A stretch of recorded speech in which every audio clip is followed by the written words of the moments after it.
mar walba oo aad taariikhdana si qoto dheer u akhriso noloshii muslimiintii horena aad u baarto waxaad ogaanaysaa qiimaha ay leedahay taariikhdeenna aan ka indhala-nahay halka cadowgeenna ay mar walba daraaseeyaan oo baaraan si ay wax uun uga faa'iidaan annaguna waxaan ku dhacnay godkii ay inoo qodeen ee mugdiga ahaa kaasoo inoo sababay inaan garan weyno cidda aan nahay horaa loo yidhi ummad aan aqoon taariikhdeeda ma maarayn karto mustaqbalkeeda maanta waxa aan kaga sheekayn doonaa mid ka mid ah salaadiintii ugu awoodda badnaa ee soo mara taariikhdeena dahabiga ah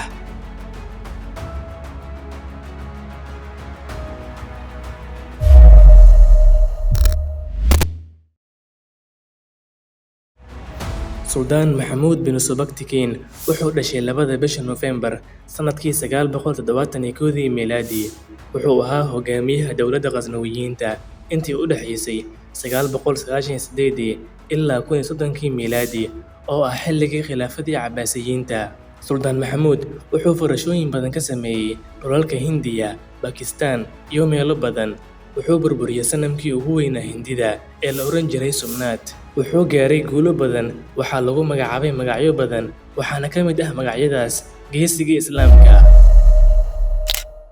suldaan maxamuud mar walba uu furto dhul cusub ama uu burburiyo sanam Hindidu waxay dhihi jireen sanamyadaasi waxa uu carooday ilaaha weyn ee Somnath ah haddii uu raali ka ahaan lahaa Somnath wuxuu halaagi lahaa qof walba dhinacooda aada suldaankana waxyaabahaasi ahmiyad ma siin jirin ilaa markii dambe uu ku batay magaca Somnath kadib ayuu weydiiyey waxa uu yahay Somnath waxaana lagu yiri waa sanamka ugu weyn ee ilaaha ay caabudaan Hinduuska waxay aaminsan yihiin nafta marka ay ka baxdo qofka inay u tagto isaga kadibna uu ku soo celiyo qofka uu rabo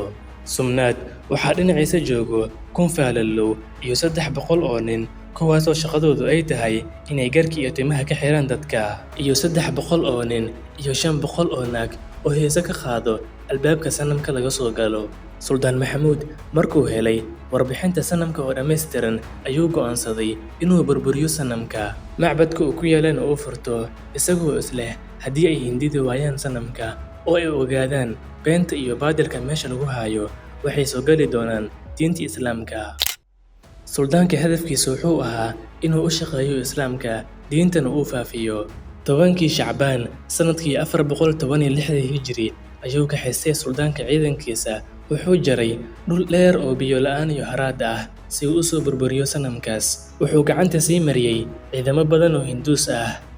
Hindiduna way ogaayeen suldaanka hadafkiisa inuu yahay sanamka balse waxay islahaayeen Somnath isaga ayaa isbadbaadinayo suldaanku wuxuu yimid magaalo wax yar u jirta Somnath dadkii deganaa halkaas ayaa dagaal la galay suldaanka iyagoo isleh waxaa idin difaaci doona Somnath balse suldaanka iyo ciidankiisa ayaa cagta mariyay socodkiisa ayuu watay suldaanka ilaa uu gaaray Somnath maalin khamiis ah 15 Dilqacda sanadkii 416 Hijri suldaanku wuxuu arkay dhufiisyo adag oo ku yaalay dhinaca webiga dadkiisana ay daawanayaan muslimiinta iyaga oo kalsooni ku qabay sanamkooda Somnath ah inuu difaaci doono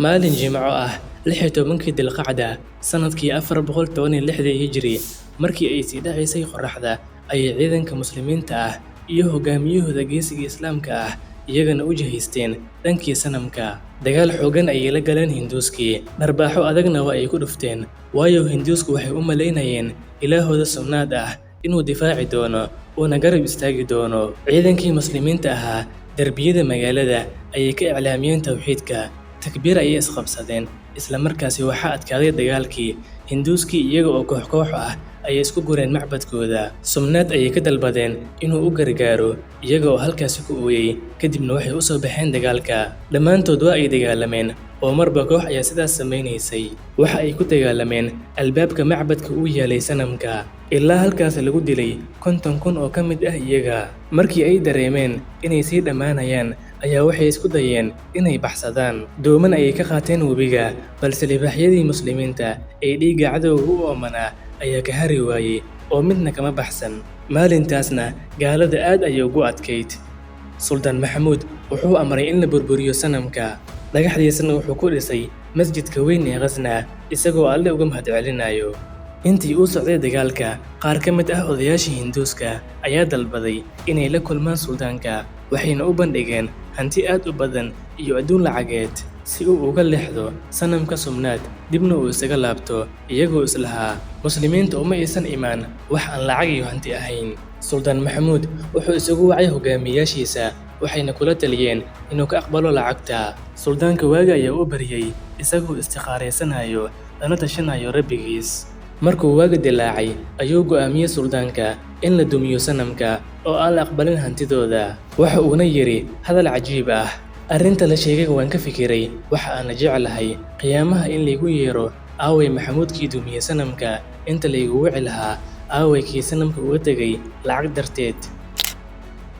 Allahu akbar, taasi waa karaamo uu Allah subxaanahu wa tacaala siiyey suldaankan qiimaha badan oo furashooyinkiisa oo dhan ka dhigay kuwo Alle dartii ah iyo si uu u kor yeeli lahaa kelimadda Alle. Suldaan Maxamuud har iyo habeen wuxuu u taagnaa jihaadka Alle dartii ah, kama uusan caajisin mana uusan ka daalin ilaa markii dambe uu ka xanuunsaday caloosha. Maalinba maalinta ka dambaysay waxaa ku sii kordhaya xanuunka, isaguna waa uu u dulqaadan jiray. Maalin Khamiis ah 23 bisha Rabiicul Aakhir sanadkii 421 Hijri kuna beegan 1030 miilaadi ayuu ku dhintay magaalada Qasna. Qabrigiisana wuxuu ku yaalaa halkaas isagoo xukun ka hayay muddo 35 sano ah. Calanka Islaamkana waxa uu gaarsiiyey meelo aan la gaarsiin isaga hortiis. Alle raali ha ka noqdo.